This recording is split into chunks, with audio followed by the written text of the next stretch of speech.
Good morning. This is yours if you like.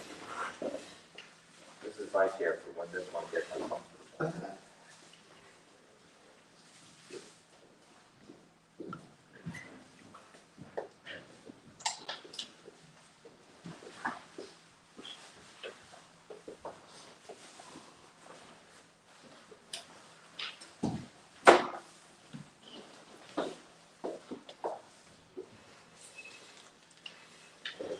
If we have anybody out there on Facebook, could you let us know if you have sound?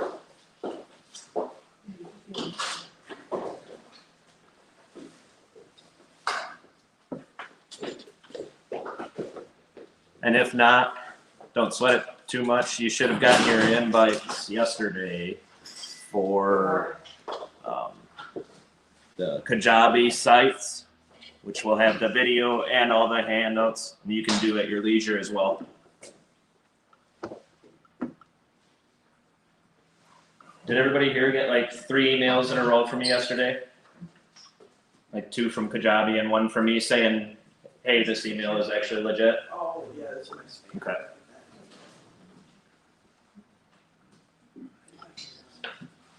All right, Tim, let her rip. All right. Welcome everyone, in person and online. How many? Any idea how many out there in the internet world are watching? 3 on Facebook so far and 3 on Zoom. All right, cool. So this is the second week of a 3-week business planning workshop series, and we're going to jump into this in a bit. Just know that I've also pre-recorded this presentation in a more friendly format to view later, I guess. Dan, when is that? You put that up afterwards? I'll post it right after class. Perfect. So if I mess anything up today, hopefully I didn't mess it up yesterday when I recorded it.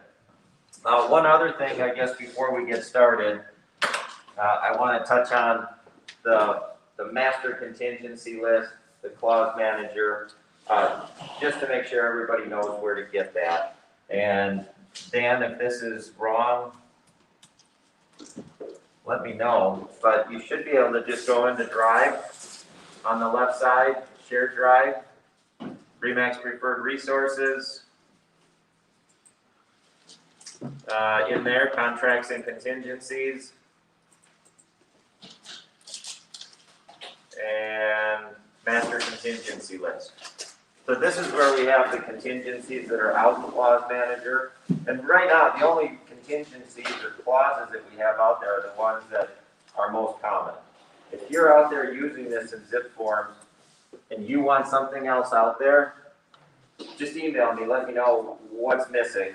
I mean, there's an unlimited number of contingencies we could put out there, but let me know if you're using it, and if you think something's missing, in a day I can have something new out there for you.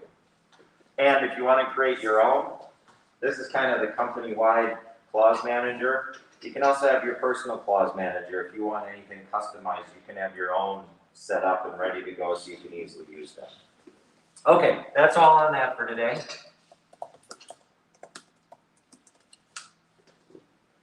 Okay, last week, I think all of you were here last week. So last week we did the assessment of your current real estate practice, where you are now. We did a worksheet on your ideal successful life, basically what you want your life to be. How much money do you need from work? And that's what it was really all about. How much time do you have to put into your business? How much money is your business going to return to you? And that all needs to kind of sync up a little bit. And then we talked about the 5 Ps: projections, planning, pillars, projects, priorities. So we're going to keep going on all of that today. So where you should be at now, you should have some idea of how many hours are you willing to work per week in 2022. Is it really 40? Is it 30? Is it 60? Number doesn't matter. Just have a realistic expectation of what it is. And know that if it's 40, is it actually working 40, or kind of just showing up for 40 but not really working that hard? That's a big difference. How much do you want to earn in 2022? What does that number mean to you? Is it volume? Is it gross commission? Is it net commission? Is it after taxes, spendable money? However you want to do your plan, you can run the numbers however you want. You just have to know what it means. And really what it comes down to is based on what you expect your average sale to be, how many closings do you need to happen in 2022 to hit your goals? And where will those transactions come from? That's where we're going to jump in a little bit deeper today. And then aside from the transactions, what are the projects that you could do in your business? We could probably all go through all parts of our business and easily find 25 projects that if we spend 30 minutes on that, or 6 hours on that, or 20 hours on that, there's all kinds of projects. It's never ending. The list never goes away. So let's identify what are all the projects that you could work on. Some of them you'll never get to. Most of them you have to say no to so you can focus on the few that are important. Today we're going to touch on the seasonality curve. This is pretty basic, but it's important to consider. You all know about seasons and very much so in real estate, but let's touch on that a little bit. Then we're going to jump into the worksheet that you already have, the strategic plan worksheet, and we're going to talk about a lot of assumptions that you need to make in order to do some planning. Online, you should have access to this somewhere, wherever you're watching it. You should be able to download the PDF file. Pillar profile forms. You don't have this sheet handed out yet online. You can download it. But where does your business come from? How much business do you expect to get from that? Lead source, client source, transaction source, whatever you want to call it. And what's your plan to get there? What are your metrics to measure it? So we'll go through an example for open houses. We may do the sphere example. We'll probably run out of time, so we'll get to that next week. And then I'm going to give you some homework, SWOT analysis, core values. These are pretty straightforward. I'm going to have you Google them, download a sheet, fill it out. More to get ready for next week, but also the benefit is just having you go through the exercise. Okay, seasonality curve. Real simple. If your goal is 24 closings per year, that's 2 a month. That's a pretty simple way to look at it. But as we know, if you do 1 in January, that's still pretty good.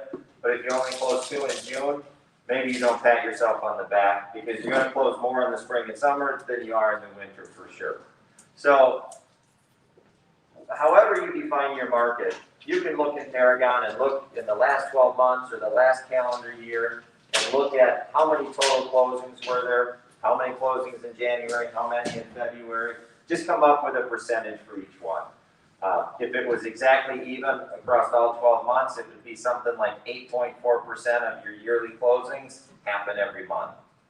But it might end up being 4% in January and 12% in June. It's an interesting exercise to go through just to see, if you're selling waterfront property, that's probably going to maybe have a higher highs, lower lows, or different changes than if you're just doing standard single-family homes. Okay, strategic plan worksheet. You've got this handed out. We're going to start looking at this right away. We're going to jump in, and rather than just say, hey, go ahead and do it, and struggle through it, we're just going to kind of talk through it section by section and run through some assumptions and numbers and so forth. Pardon me. Strategic plan worksheet. Yeah, but I'm gonna try and bring them both up here. Okay.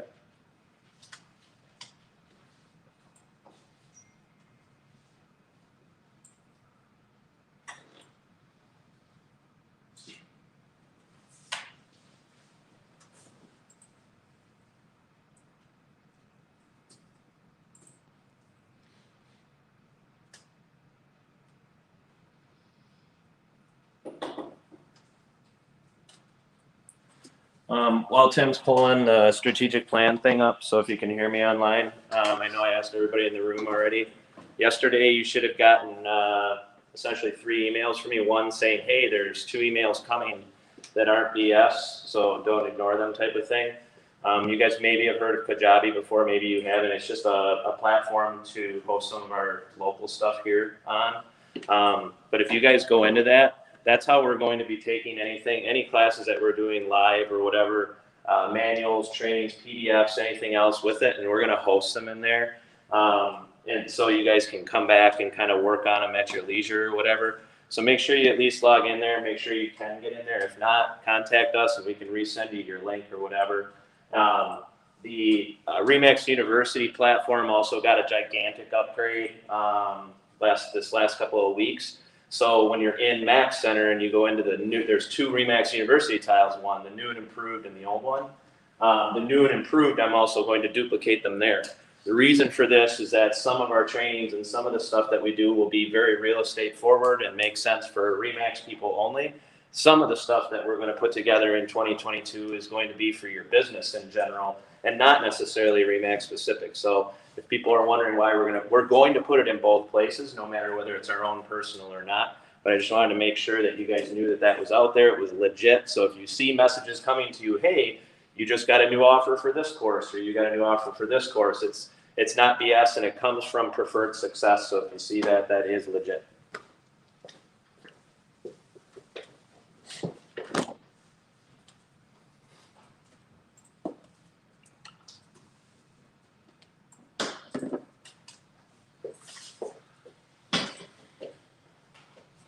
Need some help, Tim? I'm almost there. Cool.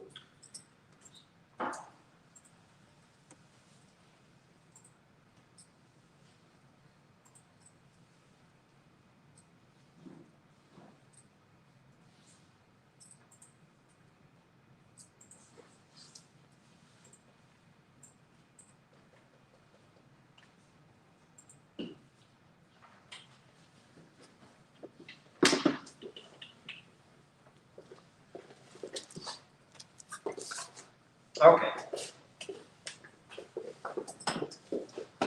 So we need to make, well, that doesn't look right. Oh, there we go. Okay, let me just bring all of these up. So we need to make some assumptions about your average sale price, your commission percentage, gross commission, and so forth. Before we jump in here, first, your goals at the top. How much net income do you intend to earn next year? Right now, just throw in a number. You can always scribble it out and cross it out later if the number you're thinking isn't quite how we're doing the worksheet here, because I'll define that later. How many hours are you willing to work? Is it 100,000 and 40 hours a week? Whatever those numbers are, jot those down. For average transaction,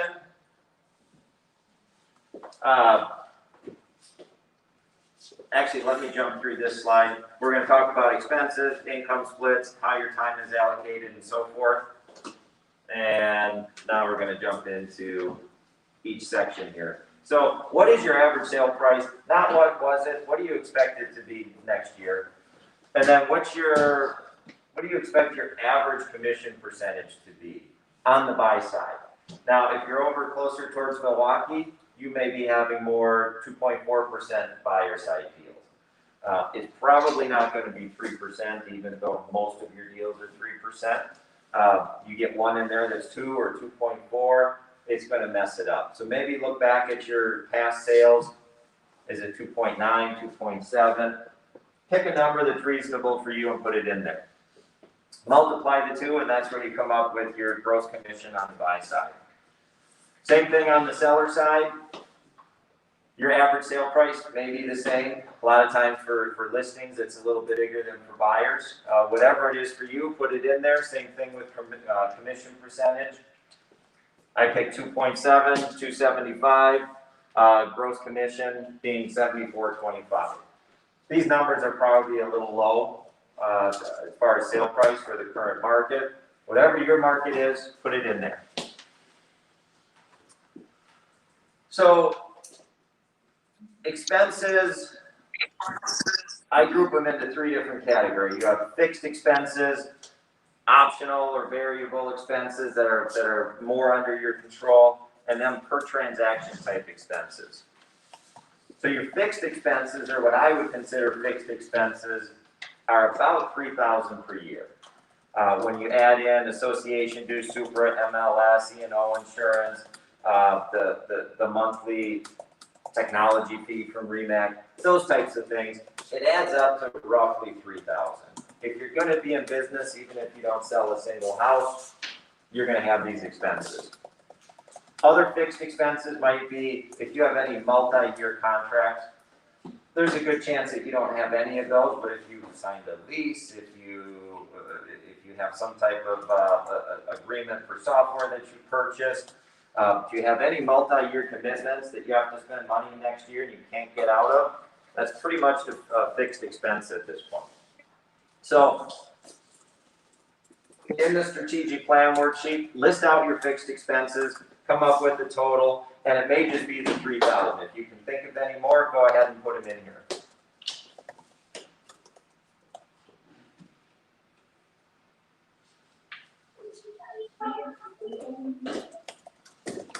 Your variable expenses,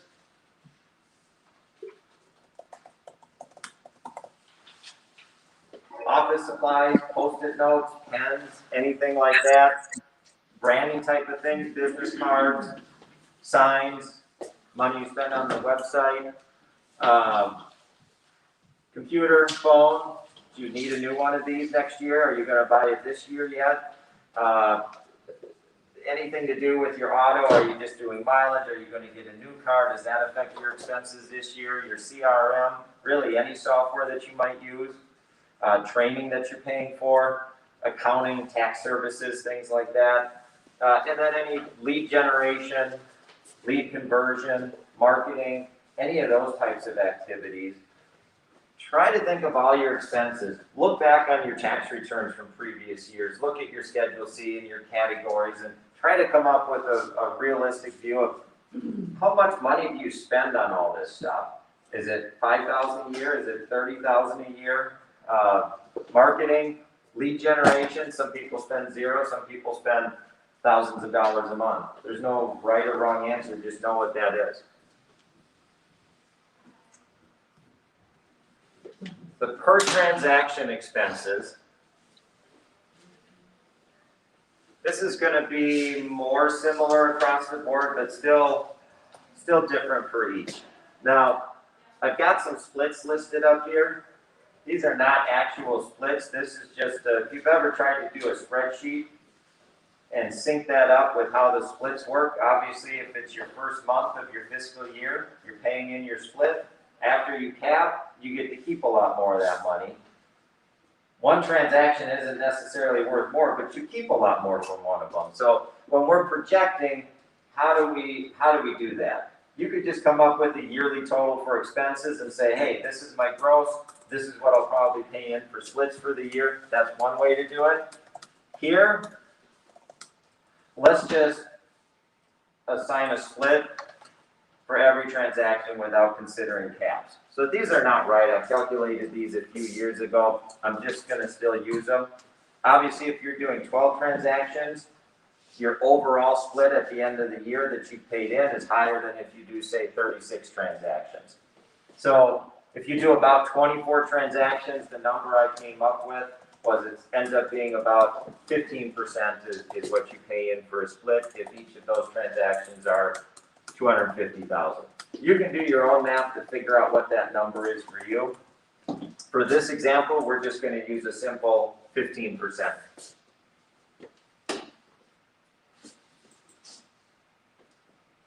Okay, so per transaction expenses, you guys are going to know these for your own. For me, I came up with $300 per buyer closing. So if I have a buyer transaction, I'm going to incur some additional fees. Really, there's not a lot of expenses on the buyer side. I came up with $300 thinking $100 closing gift, and for a while I was paying for buyers to rekey their locks. I said, here, you have $200 to rekey your locks. It was part of an incentive, a program I was doing. I said, you go get it done, send me a receipt, I'll reimburse you up to $200.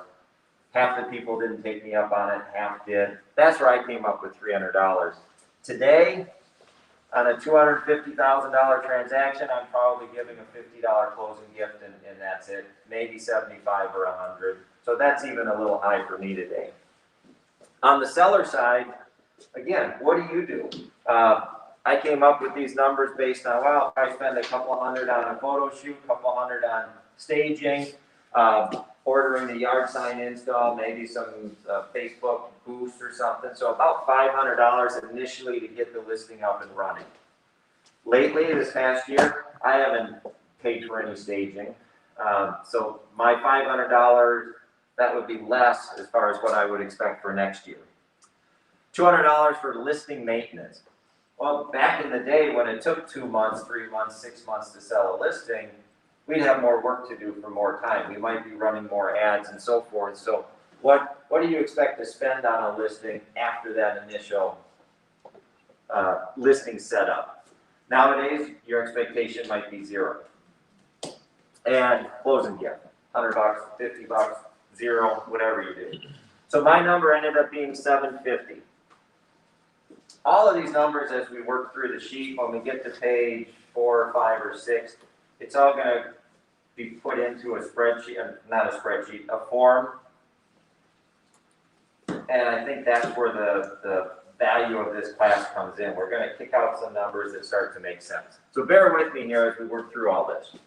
One little quick thing, Tim. Yes. Closing gifts. If everybody in the room or everybody online could do me a huge favor, if you have not heard of Lolo gifts, LOLO, there's a product out there called Lolo. You can just Google search it or whatever. They're all over the country, but they don't exist here yet. They're a company that's going out and grabbing local gift companies or whatever, buying in bulk, putting people together, and then making it very inexpensive to basically send a small monthly gift electronically to your clients for like $1.50 a month. Like very, very inexpensive, but it's like free coffee at this place, free thing at this place. But it's one of those things that they won't open a marketplace here until there's demand. So if you guys could just go in there, you fill out a little form saying, yeah, I might buy 100 of those a year or something like that or whatever. But I thought on the closing gift side of things, number one, we need to get a little bit. I think it's time. The convention I was just at here over the weekend, that was one of the items that came up. The bottle of wine, the same old, the cutting boards, things like that. Some of those things are amazing. And when they're handmade, they really go over really well, and people don't throw them away, right? But when it comes to maybe the stuff that does get thrown away, we need to get a little more modern and think outside the box. So if you guys could help me out, we'll throw in a thing, hey, I might be interested, and maybe we can get them to open in Madison too. Thanks. And what was that? Lolo.com? I don't know if it's a .com. Let me check really, really quick. It's Lolo Gifts. If you, okay. And I'll tell you in 2 seconds.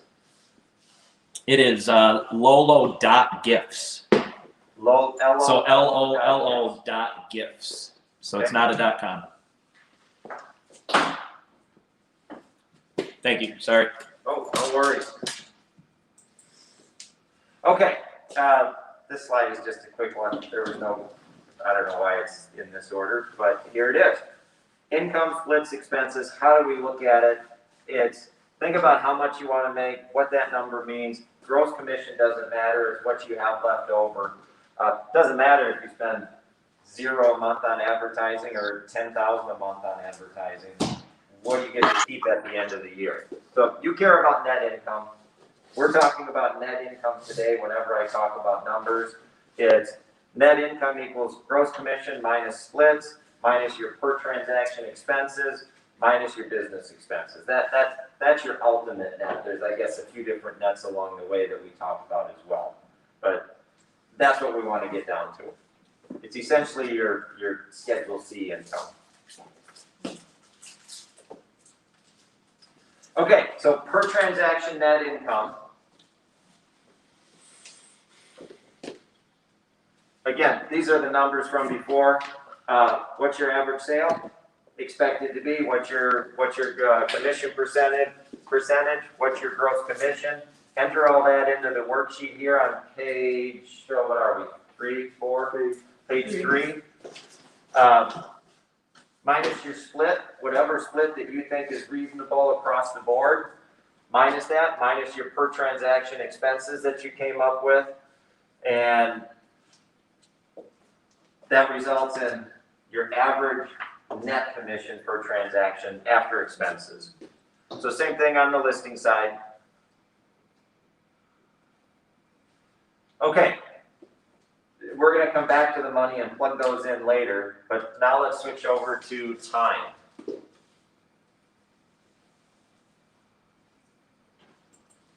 Okay.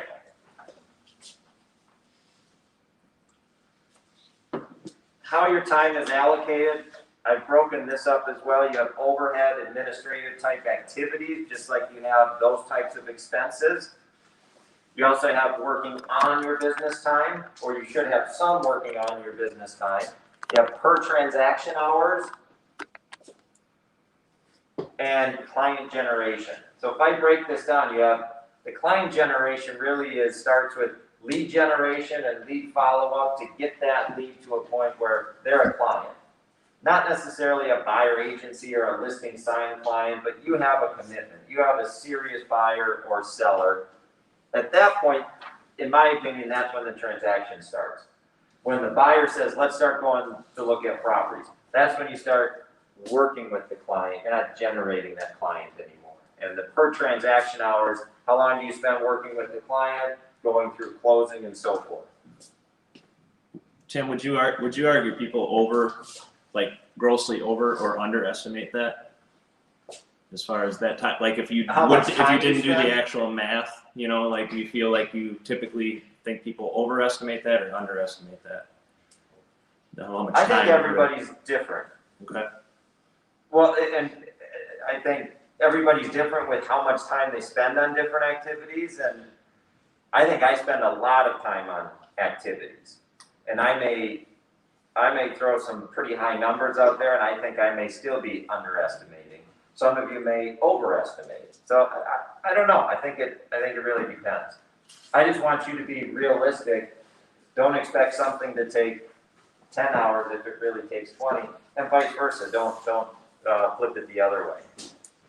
So in the overhead administrative activities section here on your worksheet, I want you to list out what are those types of activities that you do, that you have to do. You know you have to spend some time doing this, and allocate time for that. Know that this is going to take up your time. The one big one that I would put in this category is clients that don't close. We've all had a buyer that we've shown 20 houses to, and they decide to move to California, or they rent, or whatever it is. You spend a lot of time with that client and with that buyer, and they don't close. They don't write an offer. Or you go to a listing meeting and it doesn't turn into a listing. Well, what category do you put these in? Is that maybe overhead isn't the right spot, but it's certainly not. I mean, it's working in your business, but it doesn't produce anything. This can really go on any category you want. You just want to allocate some time for it. So are you expecting to work with 5 buyers next year and spend 15 hours each with them that don't close? So that's 75 hours next year. Maybe that's too many buyers that don't close. Maybe that's too much time. How many listing appointments do you go on? Again, this is something different for everybody.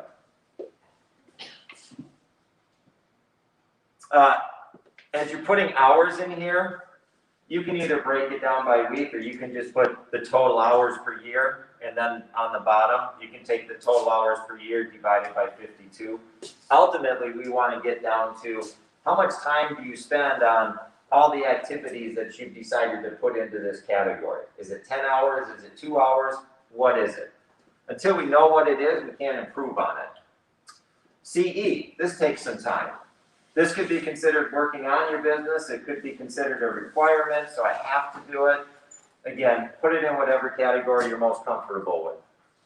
Taxes, end of the, this is stuff that you're going to have to do more at the end of the year, or at early next year for the previous year. Or maybe you do something, you're better than most, and you actually do a little bit monthly and keep organized, or do you throw everything in a shoebox till the end of the year? Just be realistic with how much time this takes. Training, meetings, again, could be working. I would say planning in a class like this is working on your business, not overhead. But again, it has to go somewhere. Driving time. If you're driving to a showing, I wouldn't put that in this category. But if you drive to work every morning and you show up to the office, I would put that drive time in here. Tech support. Hopefully every now and then you have a week and nothing goes wrong, but come on, it's realistic that we're going to spend some time on the phone with Verizon or Apple or Horseman just trying to fix stuff. Paying bills. Can't get away from this. Some of it's personal bills, so how do you allocate personal and business? Again, just something to consider. What should not go in this category are things like doing listing paperwork. That seems administrative, but I would say that's working in your business because it's working towards a transaction. Newsletter preparation. If you're sending a newsletter to your sphere, for example, that to me would be marketing to your sphere. That belongs in the marketing or client generation section. Yes, sir. Online, Jason Holtman had one question, but like buyer costs, that should include gas, travel, correct? Question mark. Yeah, that's a good point. I mean, some would say, that's negligible. I just know I do mileage at the end of the year, and that's an expense. And every year I expense this much for my mileage. You could do it that way, or you could average you'll allot time for buyers, and drive time should be included in that. So yes, in that sense, gas should be included. It maybe be one of those things where the next year it'd be neat to look at, because obviously some buyers are a lot further away than others, but then it would average out, so you'd at least have something to go on, knowing like 2.5 hours of drive time, minimum, Right. per person, or something like that. That's not something you typically think about. And you could allocate it even more so than just gas. You could go by mileage and say whatever the current rate is, 50 cents per mile or whatever it is, and I spend 100 miles per buyer on average. That's $50. Well, it may only be $20 in gas, but you've got oil changes and depreciation on your car and so forth. So it is more than just gas, and that's a good point. You can really dive down deep because that's a real expense you're paying, and it's a real deduction at the end of the year. Okay, so overhead administrative, come up with your total for the year. Ultimately, you want to come up with how many hours per week on average am I spending doing this? Knowing that some weeks you're not going to spend any money at any time on taxes, but it's going to really bunch up towards April 15th. Okay, backing up, at the end of the overhead administrative section, there's a question. Are there opportunities to reduce the number of hours spent on overhead or administrative type activities? If it's not helping you generate business, how can you streamline it, get more effective, get rid of it? Are there things that you're doing that you don't have to do? I think right there with that one, somebody shared with me this year that they were so proud of themselves that they pre-qualified a buyer over the phone, and they did a better job than they normally did, and it saved them from driving the 45 minutes to go meet them because they were not qualified. So I think if anybody's going to write down an opportunity there, please write down that one. Pre-qualifying buyers and sellers before you make a trip could really, really help that. That could cut down on your working with bad hours time, or bad buyers, bad clients time, for sure. Okay, working on your business typically has to do with working on those projects that improve your business. I mean, planning is working on your business, but what are all those projects? What are your priorities that you could work on that would benefit your business? These aren't things that you have to do. These are things that you probably should do if you determine that they're important. So, how many hours are you willing to commit to working on your business each week? Or we can go the other way and say, hey, these are the things that I want to do in, for example, the first quarter. How much time is each of those things going to take? So how much time do I need to allocate?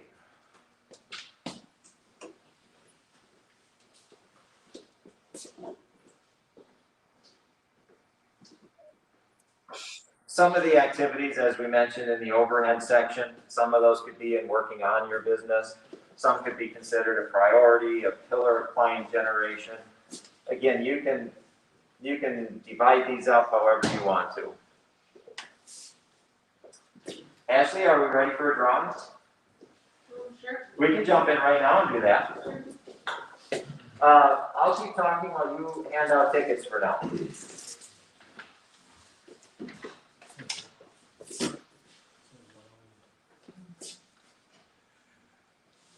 And we're gonna come back to this a little bit later, as far as how much time it's gonna take to get done what you wanna get done. Okay, hours per buyer closing. And this is where some people will say I'm crazy, and that's okay. I might think you're crazy, and that's okay. But we can all be crazy in our own way. So I wanna break this down. We'll do this on the buyer and seller side, and I'll just talk a little bit. You come up with your own number. Tyler's laughing at me. He's like, No, we were actually we were saying it depends on who you're co-broking. yeah, right, yeah, good point. All right, so what does this mean? Hours, working with a buyer, how many hours do you spend from commitment to accepted offer?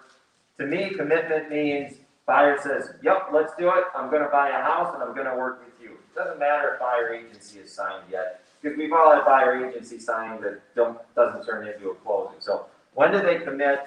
When do you start going on showings? How much time do you spend with them? So how many groups of showings do you have to go on? How many offers do you have to write? And so forth. I say 25 hours. Some of you may say 5 hours. Some of you may say 50. But on average, we've all got our outliers. Some go quick. Some are horror stories. Don't include the buyers that don't close in this, because we track those in the overhead section. So these are the buyers that close on average. Is it 25? Is it 10? 25, I don't know, that may be a little bit high these days, because we're typically not showing 6 properties on a Saturday and taking up 3 or 4 hours. It's one property at a time to write an offer, but these days we're writing more offers to get one accepted. So I don't know if 25 hours is right. Think of a reasonable number for you. Once you get an accepted offer, how long does it take, doing all the things that you need to do for the next 6 weeks or so, to get to closing? So working with the buyer, well, you probably do some kind of closing timeline or offer summary or something like that, saying, okay, buyer, here's all the things you need to do. Well, how long does it take you to put that together? How long does it take you talking with your buyer, making sure they're doing everything? You gotta make sure they get the inspection scheduled. I hope you're attending the inspections. That's 2 hours, 3 hours, plus drive time there. Drafting an amendment, reviewing the inspection report, actually going to closing, but reviewing the closing statement ahead of time. All these little things, a half hour here, an hour there, 3 hours there, I estimate 10 hours. That might be a little light for some. If you're really efficient, maybe that's a little high, but I don't think it's 3 hours. I don't think it's 20 hours. So I think 10 is in the ballpark. But think about your own situation and what you do. And then the last piece, okay, you close. What do you do now? Well, you probably take your check and you drive it to the office and give it to Ruth. Well, that takes a little time. Or do you have them courier it over to save yourself a little time? Do you go buy a closing gift? Well, I guess you could buy that before closing. I usually like to wait until after closing and mail it, and then they get it like a week later, so it doesn't get lost in the shuffle. But then I always feel like an ass when the other agent brings this big box of stuff. I'm like, crap, now it looks like I'm doing it just because they did it, and I feel like a schmuck when I don't have a closing gift. So I don't know what's best there. But anyways, what do you do after the fact? Do you do any, like Danny mentioned this low dot gift. Do you do anything? Do you set anything up for after transaction follow-up? Or do you just say, hey, thanks for the commission, been nice knowing you? Sadly, a lot of us do that. We should have some system set up where, you know, we do something after closing to stay in touch. One of the things at our conference that I thought was pretty cool from a mindset standpoint of splitting up these things is everybody has a past client, should have a past clients campaign for every single calendar year, January to December, whatever, of what's going to happen throughout the year. Have your closing, what happens to that person the year that they close, be different. Because it's so much easier than to run a separate campaign for all past clients all the time for that year. And then you treat every closing of that year differently. So putting more of that specialized touch into the year that they closed, Then you can put them on the drip of gift or cards and everything else after that year is up. Instead of trying to figure that out every year and implement the people that you just closed versus the people that are gonna close and everything else, splitting those two up was a. It's hard to manage it, yeah. So some of that may be a per transaction or an after transaction system that you do. A lot of what you're talking about is once they all get lumped into the same bucket, I would say that really should be part of your Sphere database marketing plan, because all these past clients go into your database, so how are you treating them? So hours per buyer closing, at least with my numbers, 37 hours per buyer.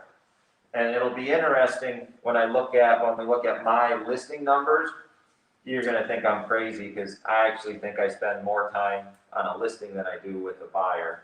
And I think for most people, that's crazy. Listings take a lot less time than buyers for the most part. But I'm trying to put my real numbers up there, and you should put your real numbers up there. Okay, Ashley. Our first chart.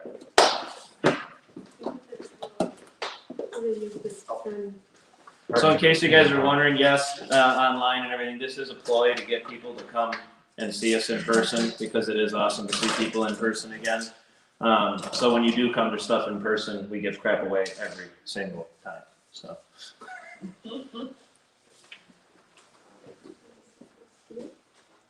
Yeah, so if there's anyone that wasn't here last week, I'm Ashley, I'm a social media specialist, and last week we Preferred Success gave away each month subscription that we have, and I put the flyers down for you guys too, so you can see them. And it has all of our contact information and stuff like that. So this week we are going to be giving away the same thing, so the $125 a month and then the $265 a month subscription. And I was going to have Robert pick this week's winner since he won last week. Wait, can Robert win again? Can he pick himself? We left him out, I know. He's pissed about it too. No, there should have been like a candy bar, like, I guess there are. Yeah. Consolation. Alright. Mr. Congeniality. So this is for the 125. Alright, last three numbers are 379. That's me. That's Matt. Awesome. Alright. That, and if I could just get a picture with you afterwards. Yep. Sounds good. All right, and then for the 265. Ooh. That's so suspenseful. Last three numbers, 380. I know you're trying to do such. Yes, you did. And just so everybody understands, anything that they do for money, you can do for yourself. We have all the tools for it, so there's always going to be, you can still learn, we'll still teach you how to do every single thing. So it's check equity versus sweat equity. Anything they would do for you, you can do for yourself with all the tools that we have and everything else. So if you need help, just let us know. Thanks, Ashley. Thank you. Thank you. Oh, and also for the online people from Guaranteed Rate, Oh, yeah.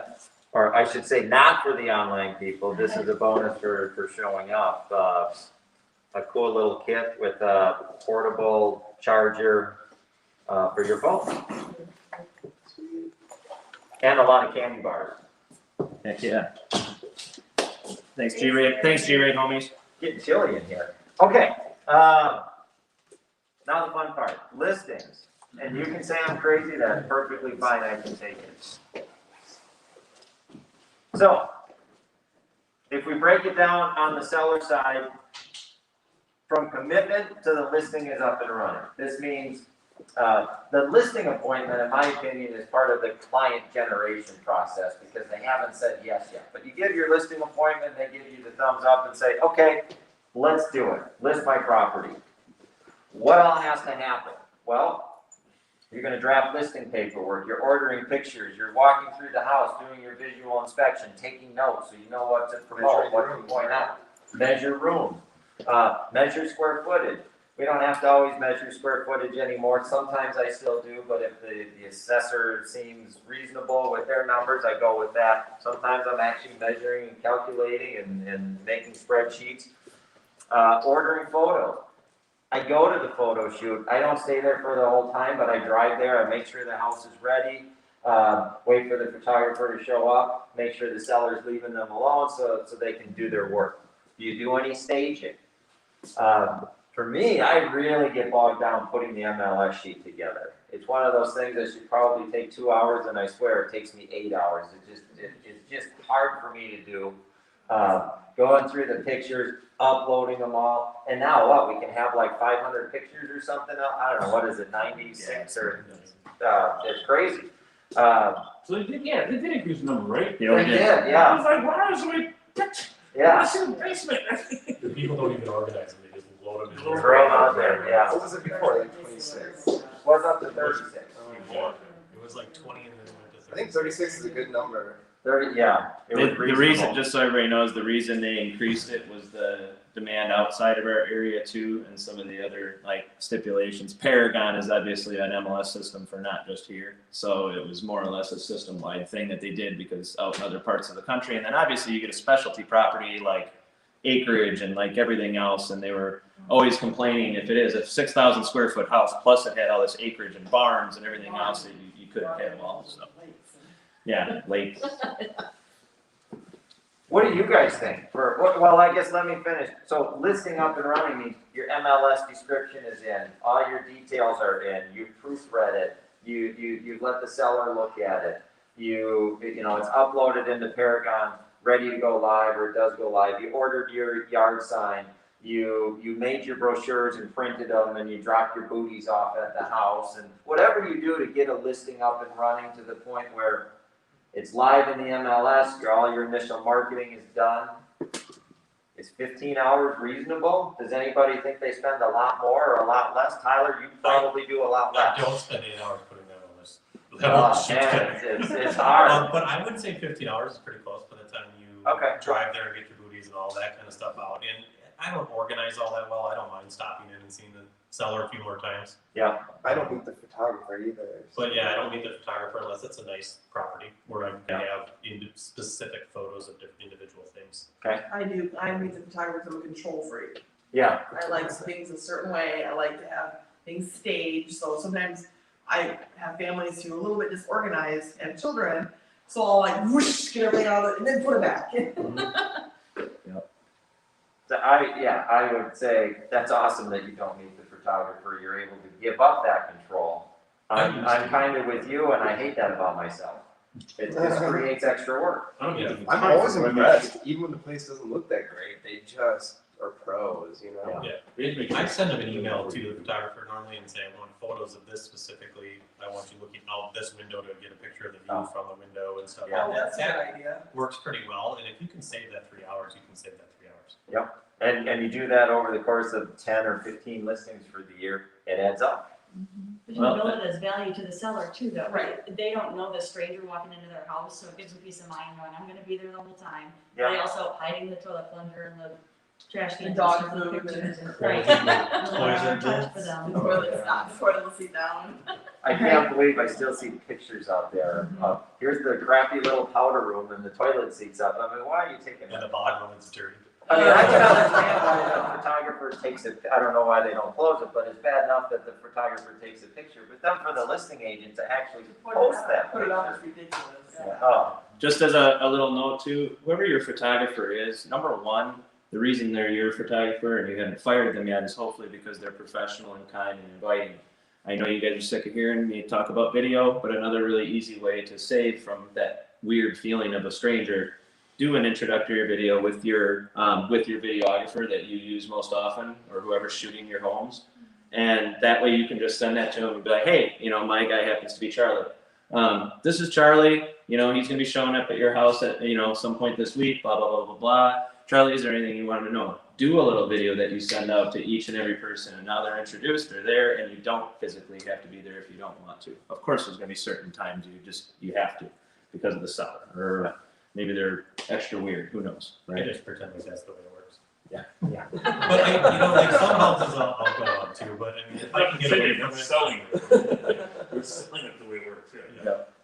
All right, the next section, listing maintenance through so the listing's up and running, showings are starting. How much time do you spend to get to the point of having an accepted offer? These days, 20 hours is probably too high.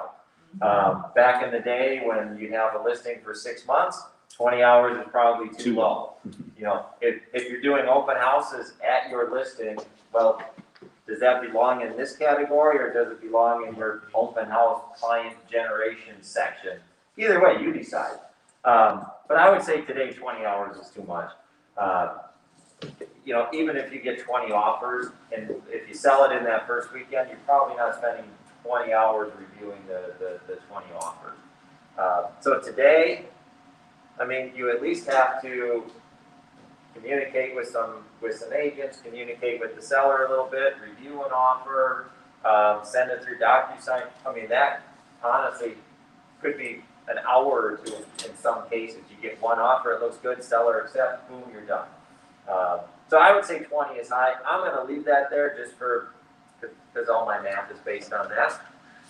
Next section, from AO to closing. Accepted offer, okay, again, you do a offer summary, timeline, something like that. You tell the seller there's not much for you to do, but let's watch the deadlines for the buyer. You have to order title work, but you're not going to the inspection, although you may have to negotiate after the inspection. You're still reviewing the closing timeline. 10 hours might be a little high on this one. I think you spend more time on the buyer side. But still, by the time you go to closing, sit in closing for an hour, you've got some drive time. I mean, it's not 2 hours. Every single one of those has a couple hours of drive time that I'm sure a lot of people do not put. You don't think about, Yeah. right? But it's real time. Yep. So those are the numbers I used. So I came up with, what's that, 20, 30, 45 hours for a seller closing, and I came up with 37 hours for a buyer closing. Granted, some of these are high, but whatever the number ends up being, just make sure each section seems reasonable to you and use those numbers.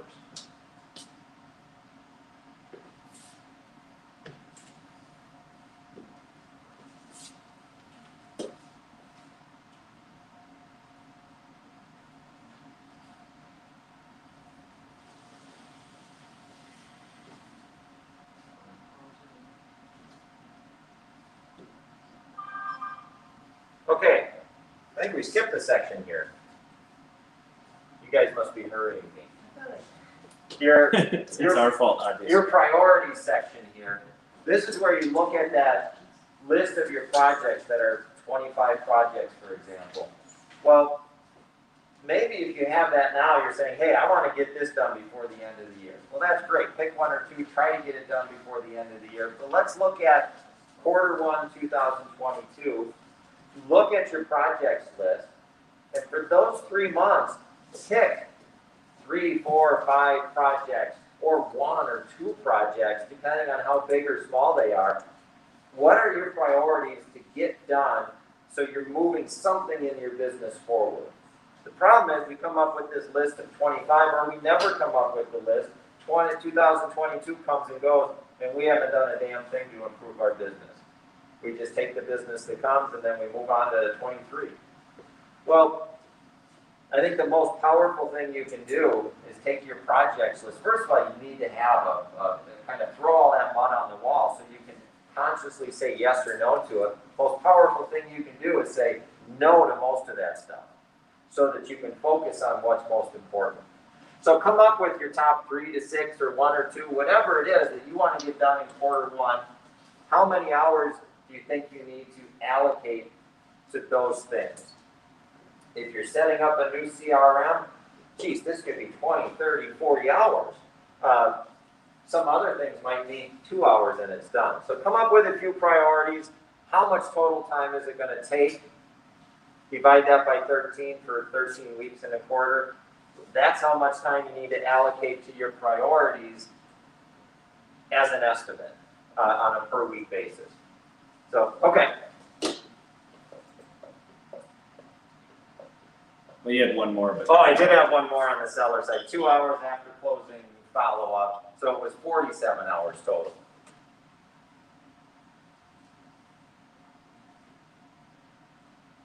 Okay, so I like this worksheet. This is where it all kind of comes down and hopefully we have an aha moment. I did. So breaking down the hours. I'm just going to throw this out there. So if your plan is to work 40 hours a week next year, well, how many hours are you estimating to work overhead administrative type activities. I estimated about 10 hours. That may be high, but it really depends on what do you put into this group. If you drive a half hour to work every day, there and back, or to the office, and it's not related to showings or anything, well, that's an hour a day, that's 5 hours a week right there. So 10 hours, you can get to 10 hours doing, I don't want to say non-productive stuff, but non-income producing stuff. So be realistic with that, but 10 hours is what I came up with for mine. For priorities, I came up with 5 hours per week to accomplish different things I want to do in my business. So for 13 weeks times 5 hours a week, that's 65 hours. Well, what could you accomplish working on your business for 65 hours in the first quarter? And for you, depends on what your priorities are. Maybe it's 1 hour a week. Maybe it's 10 hours a week. And then the big section is, how much time are you spending working in your business? How much time are you spending working with clients, dealing with transactions? I mean, this is the bulk of what we do every day. So in my scenario, I said, let's see, 24 transactions. My plan was, or my expectation was, 18 of those transactions are going to be buyers, 6 of those are going to be listings. 6 times 47 hours per transaction, and 18 buyers times 37 hours. Total divided by 52 comes up with, I'm working with buyers and sellers 25 hours per week. And that's a reasonable expectation if all your other assumptions are reasonable. So that leaves me 7 hours. 10 hours, 5 hours, 18 hours, adds up to 33 if I only want to work 40 hours a week. That only leaves me 7 hours left over each week. And the last category that I need to allocate are my pillars of client generation. So, is 7 hours enough to do the things that I need to do to actually generate that business? And if not, better to know that now and adjust than just ignore it and let's just see what happens in 2022. So if 7 hours isn't enough, we need to steal some time from other parts. Well, how do we do that? Do we get more efficient? Do we say no to some other stuff? And how do we prioritize? Do we prioritize doing more open houses, or do we prioritize working on our website and improving that? Which of these areas are proactive and reactive? I would say working with your buyers and sellers are reactive, in the sense that we don't need to manage that so much. We may need to manage it to stay organized and make sure we get the title work ordered and so forth, but we're going to do that. We know that we need to do that. We really don't need to motivate ourselves to do it. The overhead stuff, a lot of that just has to get done. You're going to do your taxes eventually, so you're going to spend time doing it. The 5 hours working on your business, that's proactive. You've decided, I don't need to do this, but this is going to help my business. Well, you kind of need to motivate yourself to do that. So I would say that's proactive, as well as the whatever you do for client generation pillars is proactive. And that 5 hours of on your business, just because I with all the coaching I do with people, and guys, that's literally the piece right there. That's the accountability piece, because it's the first thing nobody does when they're busy. Mm-hmm. And I can't express enough now. I mean, I'm not God's gift to this industry, but I've been around 18 years now, and that right there, that 5 hours of on your business in a week is the difference between people that grow their business consistently over a long period of time and the ones that don't. That one line. And it's because nobody really wants to be held accountable to doing shit they don't want to do. And the stuff you don't want to do is usually on your business, not in it. Otherwise you quit. If you hated the stuff of working in your business, you probably wouldn't be here. But on your business is the stuff we really love. Database stuff, implementation of, like he said, a new CRM, working on an event promotion, whatever the heck it might be. But that one right there, please, if you're going to look at any of the time to try to implement this next year, it's that line, that 5 hours.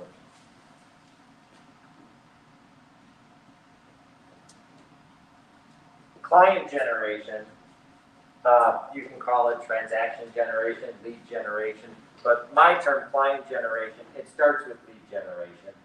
You have to generate a lead. What's a lead? In my opinion, a lead is someone who you know might buy or sell real estate in the near future, or anytime in the far future, or might refer you business. And you know their name and some contact information. So this is pretty much anybody. Anybody that you have contact information for, in my opinion, is a lead. You should start nurturing them. You should keep your name in front of them because they may refer you business at any time, even if they don't become a customer. So it starts with generating a lead. Now that lead may already be in your database. And in my opinion too, once you have contact information, regardless of the source, whether they came from online, whether they came from an open house, once you have contact information, they're now in your database, they're in your sphere. You need to nurture them accordingly. You may have specific things you do for follow-up based on where the lead source was, but once they're in your database, you should have some type of sphere contact system. And this phase ends when a person says, yes, let's buy, yes, let's sell, and that's where the client portion starts. So what are your pillars of client generation? And that's the next section on the worksheet. So however many transactions you're going to do, in my example, it's 24.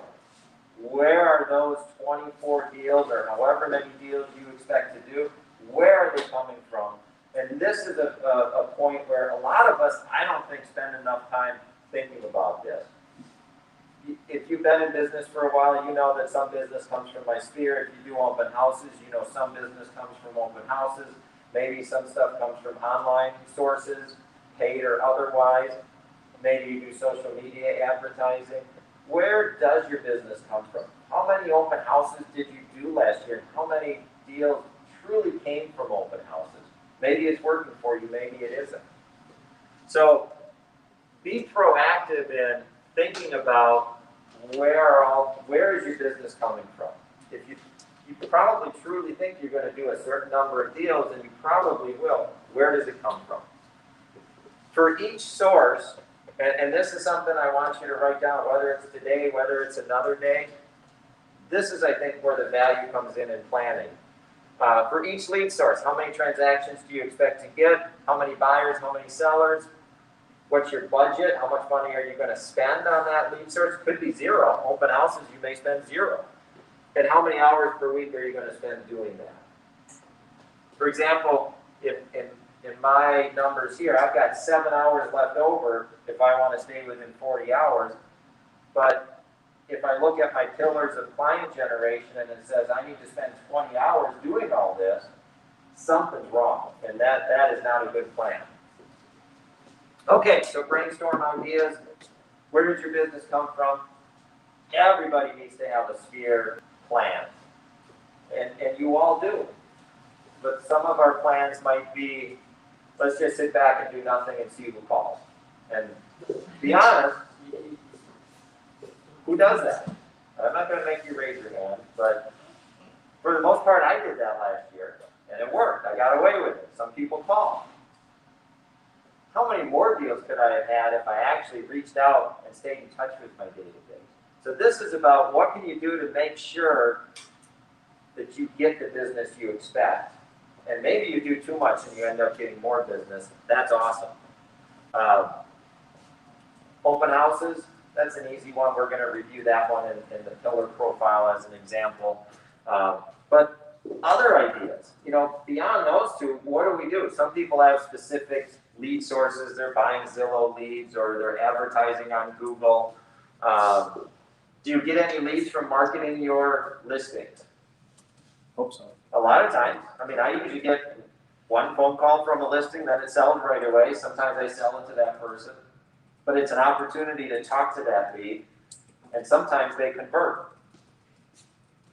It's hard to plan for those lead sources where you may or may not get one deal from that lead source this year.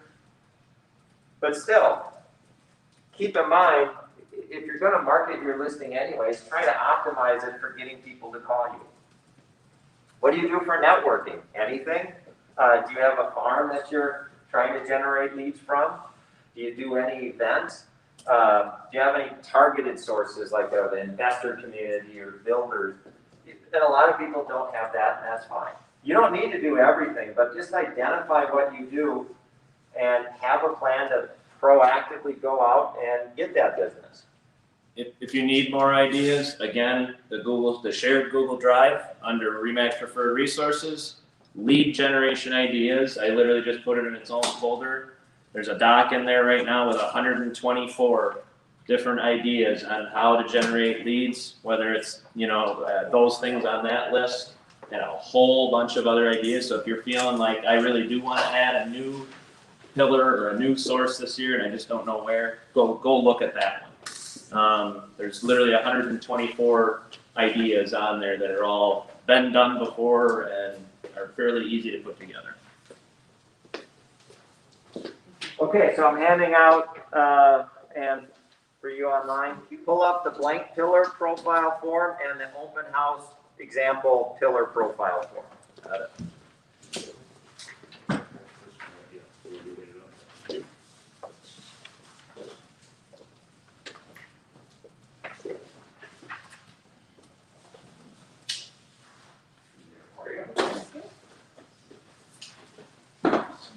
There you are, sir.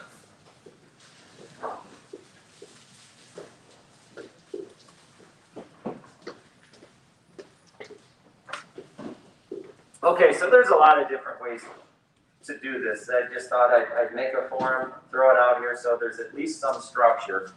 But what's your source? How many transactions do you expect? How many buyers, sellers, average sale price, average commission? So you know how much of your business is coming from this source. And then in the middle, what's your plan? What are your steps? What are your assumptions? What are your metrics that you track? This will make more sense when we look at the open house. And then down in the corner, let's look at how much money are you going to spend here next year? And based on how many transactions you expect, what's your cost per transaction? How many hours per week are you going to spend on this lead source, this client source? And ultimately, how many hours have you spent per transaction? And then what are some ways to improve? Okay, open house form. So, how many people here have done at least one open house in the last year? Most people. Okay. I used to do a ton of open houses. Since the pandemic started, I haven't. It was just a good excuse to not do them anymore. But I pulled a lot of these numbers based on my experience doing open houses. There's a lot of these numbers can change quite a bit. So in my example, I said, okay, I'm going to do 7 transactions from open houses. Open houses, you're more likely to find buyers. So I said 6 buyers, 1 listing. Although a lot of buyers have listings, so maybe that should be 5 and 2 or 4 and 3. Doesn't matter. I mean, make an assumption, put it down. You can always adjust it later. $250,000 average sale price. That's low. Nowadays. I mean, that's low for anybody. That's low for me. But plug in the number that works for you because it changes your cost. I mean, it doesn't necessarily change your cost per transaction, but as a percentage of your commission, it changes. So what's your plan? Well, one plan that's good to know is how many open houses per month do you need to do? If you plan to get business from open houses and you do 1 open house every 2 months, that's kind of silly. You're probably not going to get much business out of that. So what's your plan? And to start out, pick a number. Pick a number and then run all the numbers and see, does that make sense or do I need to do more or less? I said, let's do 4 open houses per month. For a while there, I was doing 2 a day. I don't want to do 1 every Sunday. That gets old. But you can do one from 11 to 1 and 2 to 4. You can do 2 open houses in 1 day. I'd rather do 2 open houses 2 hours each than 1 open house for 4 hours because I'm going to get different buyers. My goal is collect 3 registrations or leads per open house. Some of you may think that's reasonable. Some of you may think that's nuts. That's okay. What's the number for you? Because registration to me may mean something different than it does to you. Some people just have an open house sign-in sheet, and everybody that comes through the door, hey, can you sign in?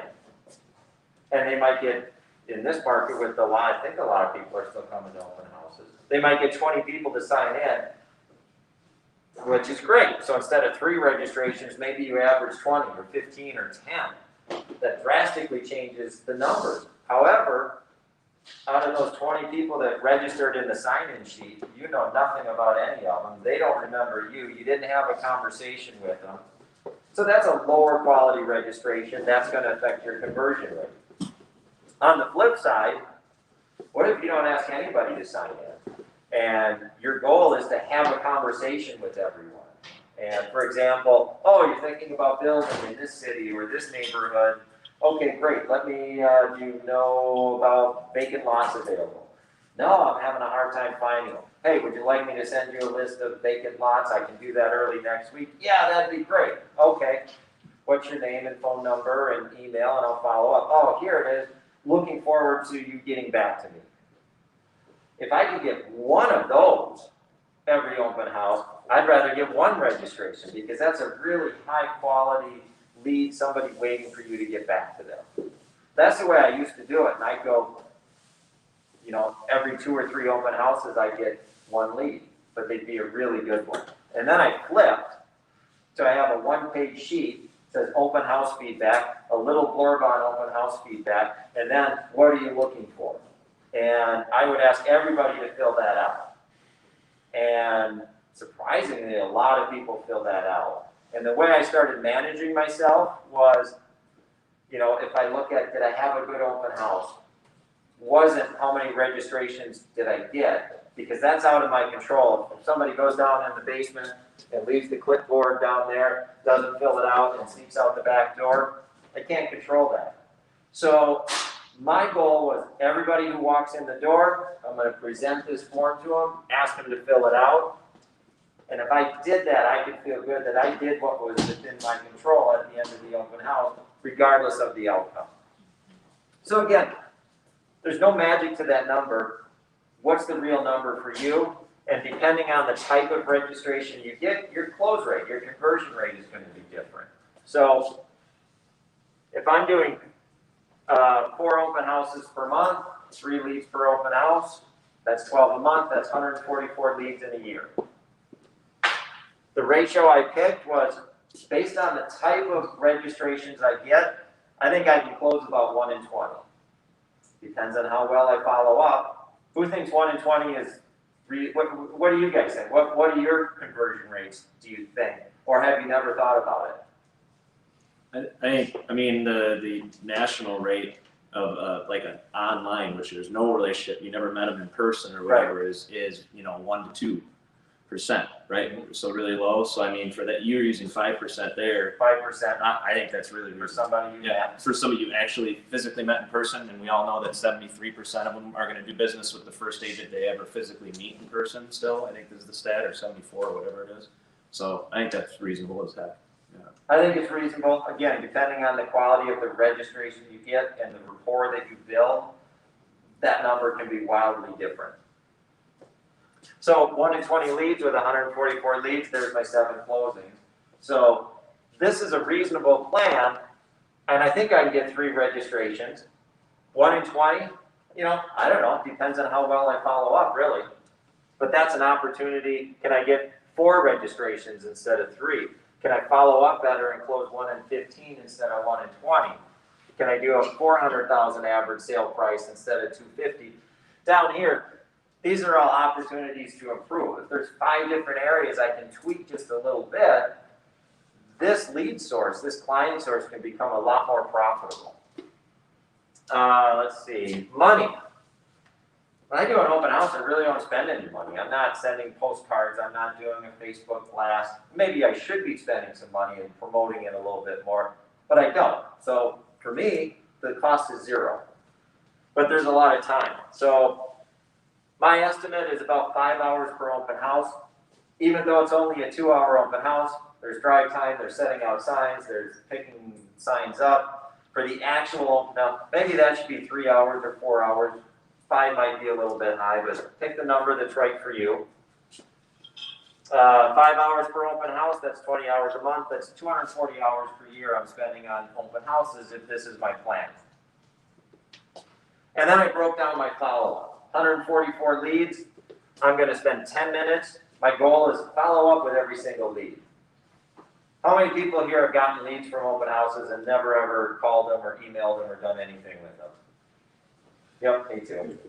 I even had good ones that I didn't, Tuesday, Wednesday, Thursday rolls around, man, I didn't get to this yet, it's too late now. Well, and how many of you just don't because they didn't give you their contact info? Like that should mean anything, right? Right. You can stalk them online. You don't have to be, weird about it when you contact them. You can send them a card to their LinkedIn or whatever, right? You can still do it. So I mean, it's not that I wasn't guilty of it too, but it was like you can find their address. Put them on your postcard drip, or whatever the heck it is, if nothing else, even if you couldn't track down an actual contact piece, So have your goals. My goal, if this is gonna be your plan and you're spending money getting leads, call them. So is it reasonable to say I'm gonna spend 10 minutes, which is 30 minutes after an open house to follow up with those 3 leads? And then I said, okay, let's take the top third, because most of them are gonna be duds, and let's be honest, you're not going to pursue all of them like you should. So 10 minutes and 2/3, that's all I spend with them. An initial burst, if they get back, great. A third of them, I'll spend another 30 minutes each following up with, and that'll get whittled down to the top 10%, which is 14 leads, and I'll spend another hour each with those top 10%, and that's where my 7 clients are going to come from. Is this reasonable? Is it not? It's something. In order for it to be reasonable, I look at this and say, okay, what's within my control? Spend 10 minutes following up with each and every lead.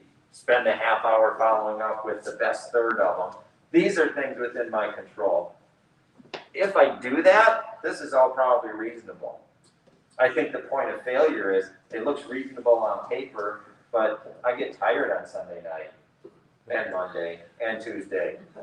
I think that's a good point where you're putting 3 registrations on there. Like you said, if you have 20 people come to an open house and you have all 20 signed down, you're wasting your time.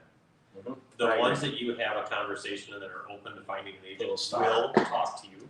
Yep. And then you should, I have a sign-in sheet and I have a separate note sheet that I have that nobody can see. And as soon as they leave the house, I write their names down, everything, kind of what they said, and the synopsis of it, so that my follow-up is more accurate to them.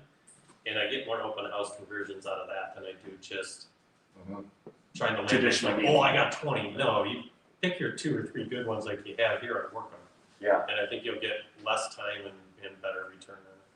What's kind of the idea of, if it costs you $1,000, if you're buying online leads for $10 a lead, and you close 1 in 100, you spend $1,000 to get that client.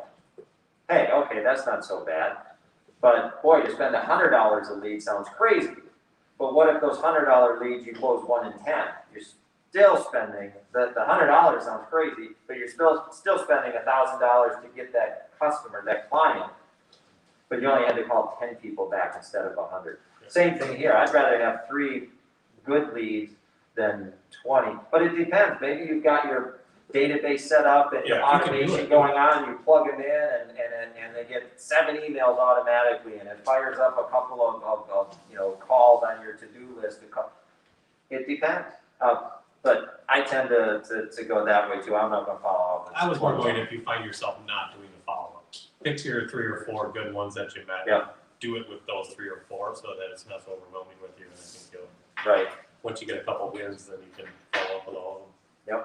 Yeah, but most of them, they set them on the drip campaign and unsubscribe and want to. Yeah. I asked for a phone number, and the easiest way to whittle them out is just send them a text on Tuesday morning. 3 or 4 of the phone numbers will be fake, and you can Right. any time on them and you're done.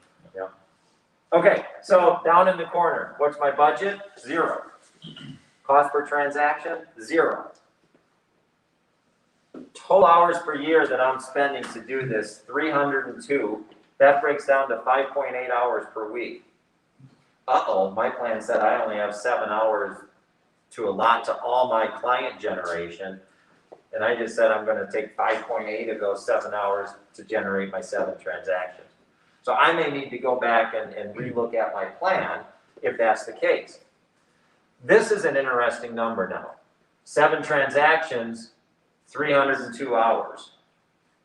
That means I'm spending 43 hours per transaction to generate that client before I spend another 37 hours working with that client.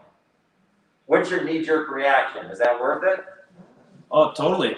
Hell yeah. Hell yeah. At 450. Because if you're doing 2 deals, that's 2 deals a month, you know, or whatever worth of time. If you worked whatever, close to 40 hours a week. It'd be a Think of little it more this than way. that. Yeah. And let's just say your commission is $6,000. Probably gonna be higher. Let's say it's $6,000. If I were to offer you a client a referral, they're gonna buy a $200,000, $250,000 house, will you give me a 25% referral fee? Usually when you get a referral, there is no client generation. You hop in the car, you start showing them houses, you jump right into client mode. Most of us would say, heck yeah, I'll pay a 25% referral fee all day long. Well, if it's even just a $6,000 commission, that's $1,500 that you're paying as a referral fee. So think of it this way. You don't have to pay a referral fee on this, so you're saving $1,500. So you just worked 43 hours to save $1,500 or to earn $1,500. What does that break down to? About 40 bucks per hour, 35 bucks per hour or something. That's not bad, because it also now gives you the opportunity to work with that client for 37 more hours and earn that $4,500. So you did get paid a little something to generate that lead, but now you get to make like 120 bucks per hour actually working with that client. You And know, now free they become a referrals. past client and a future client and a referral source. So when I first saw that number, I thought, holy shit, this is stupid. I need to find a different plan. Until I did the math, I'm like, oh, well, that's actually not so bad. But if you've been doing this business for 20 years and you're getting all your business from your sphere, you're probably not going to do open houses and spend that kind of time. This isn't the right plan for everyone, but this is a pretty good plan. So, opportunities to improve. Once you list all this out, then you can look at how can I tweak it? How can I get 43 down to 30 hours? Do more open house, or how can I just get more business out of this? Do more open houses, get more registrations, get a higher close rate. Well, how do you do that? You follow up better. You build better rapport while you're at the open house. Higher price point, a very easy way to do it. Where can you save time in that process? So it's interesting when you have a multi-step process, you can tweak every step. And let's be real clear, the whole reason to do this is to be able to see what he's gonna get to, which is the pillars, all the different pillars. So if you've got 8 pillars you're all working on in a year, and 2 of them say 43 hours per transaction and the rest say 80, you know that the 2 that you need to be working on the ones that say 80 and let the, you know, the 40 hour per transaction ones sit where they're at, right? And maybe come back to those to get to those opportunities to improve after you really improve the ones that are really ugly, you know? And some of these sources, maybe you don't spend so much time on, but you spend a lot of money on. And again, a lot of these things are, I think every lead source, I don't think Zillow is bad. If you're spending money on Zillow and you're getting leads and you're getting a reasonable return on your investment, that's great, works for you. If you're spending money and you're not getting anything out of it, well, then it doesn't make sense. But it's not always the lead sources. What do you do with the lead source? Are you following up with those leads? So, I think we're about done time-wise. Yep. So, we'll do the sphere example next week, which not everybody will do open houses. Everybody should be doing a sphere. So I'm going to put a sample plan out there, but you should have your own plan of something that you actually implement. But it'll be interesting to look at budget, hours, and so forth, even when you're doing your sphere. So anyways, homework before next week. I don't hand this out because there's probably a copyright issue, but you can Google it Google Darren Hardy core values. There's an assessment out there. Bring it, download it, do it. It walks you through like a memory jogger. Here's a bunch of different values that which ones are important to you. It asks you some questions. Ultimately, what kind of business do you want to have? It has nothing to do with hours worked or money. Things to keep in mind as you're making decisions in your business and how to interact with other agents and your customer. What do you want your business to be about?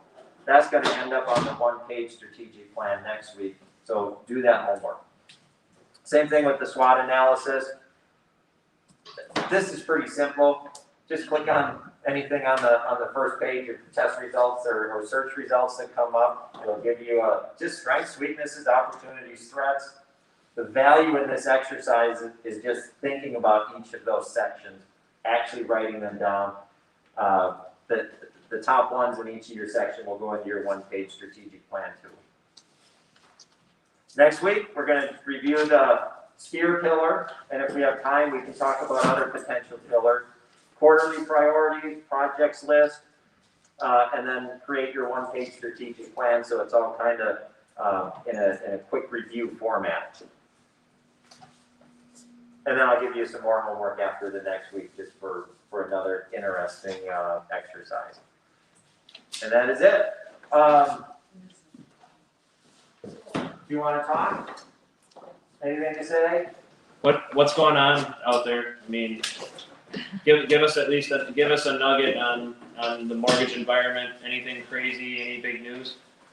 No real big news as of right now. There's a lot of market compression, which means interest rates are probably going up. So you're going to start to see a slowdown.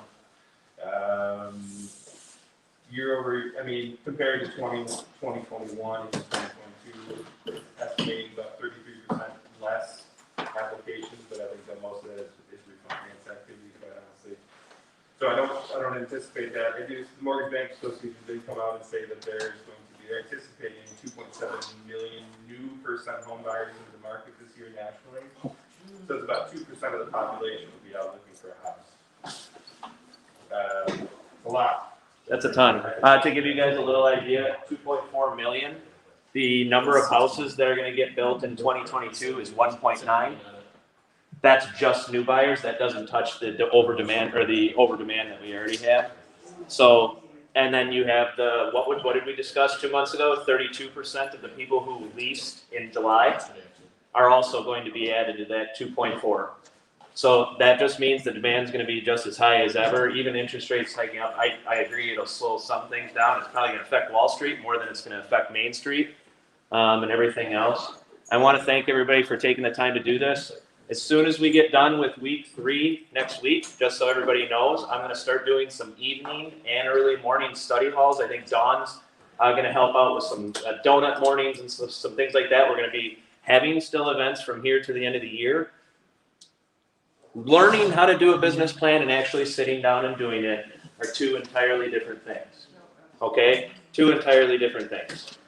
If you're not going to do this whole thing that you learned from Tim over the 3 weeks, please at least do 1 of these. Maybe then the next year you'll do 2. Maybe the next year you'll do 3, or whatever. But don't feel like you have to do it all if you just don't feel like you're going to make it.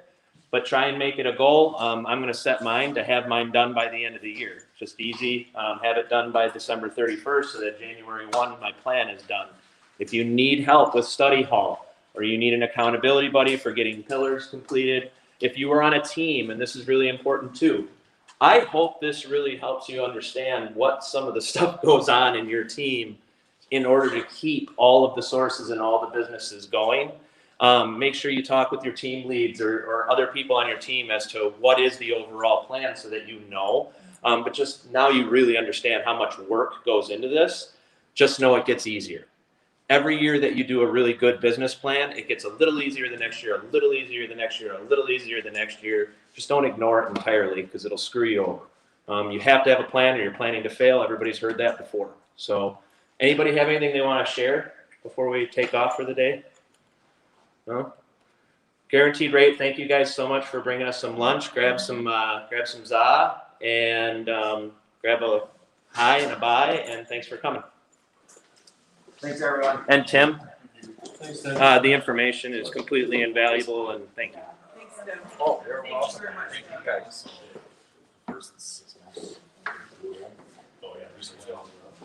And please take one of these.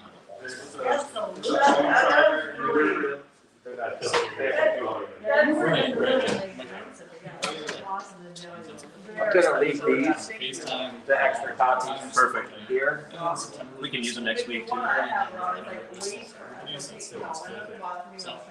Austin, you're doing the picture again, like, you know, in one. Oh, okay, sure. Or whenever you guys want it. Okay. I'm ready whenever.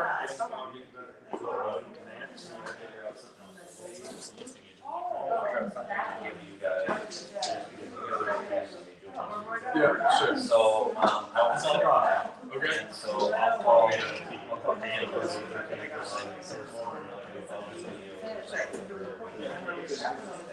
Sure, sounds good.